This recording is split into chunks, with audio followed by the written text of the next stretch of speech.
पुराने बाजार के कोने में एक टॉय स्टोर था, मिस्टिक टॉयज।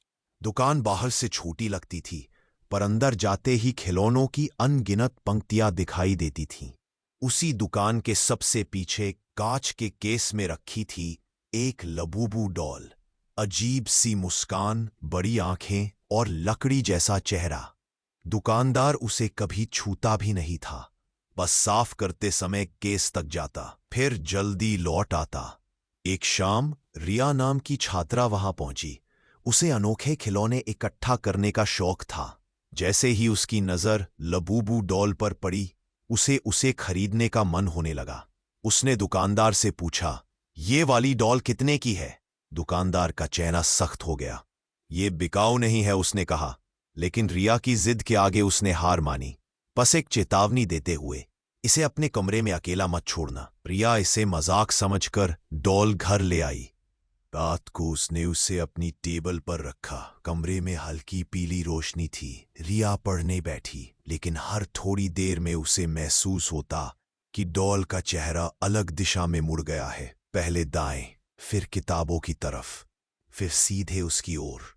रिया डर को नजरअंदाज करती रही, लेकिन कुछ देर बाद टेबल पर रखी पेंसिलें खुद ब खुद गिरने लगीं। हवा एकदम बंद थी। रिया ने कांपते हाथों से पेंसिलें उठाई, लेकिन अचानक उसे लगा जैसे कोई छोटी सी परछाई दरवाजे के पास से गुजरी हो। अब वह घबराकर डॉल की ओर मुड़ी। लाबूबू डॉल के होंठ थोड़े खुले हुए लग रहे थे, जैसे किसी ने उसे हिलाकर वहीं रख दिया हो। रिया के गले से आवाज तक नहीं निकल रही थी।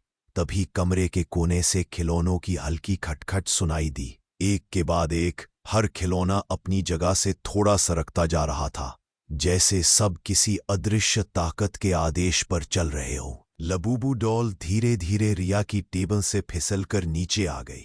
रिया भागने उठी, लेकिन ठंडी हवा का तेज झोंका उसे पीछे धकेलने लगा।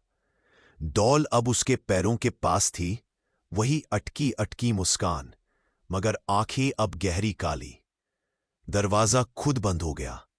रिया ने चीखने की कोशिश की, लेकिन आवाज गले में अटक गई। तभी डॉल की लकड़ी जैसी उंगलियां उसके टखने को छूती महसूस हुई। कमरा ठंड से बर्फ जैसा हो चुका था। रोशनी झपकने लगी, और आखिरी चमक में रिया ने देखा कि लबूबू डॉल की आंखें अब इंसानी जैसी दिख रही थीं। फिर अंधेरा छा गया। अगले दिन जब मिस्टिक टॉयज का दुकानदार दुकान खोल रहा था, उसने बाहर एक नया पैकेट पाया, सावधानी से लपेटा हुआ। उसने खोला तो अंदर लबूबू डॉल थी, वही जो उसने रिया को दी थी। लेकिन इस बार उसके लकड़ी के चेहरे पर एक और छोटी सी मुस्कान उभर आई थी, जैसे किसी नए रहस्य को अपने अंदर छिपाए हुए।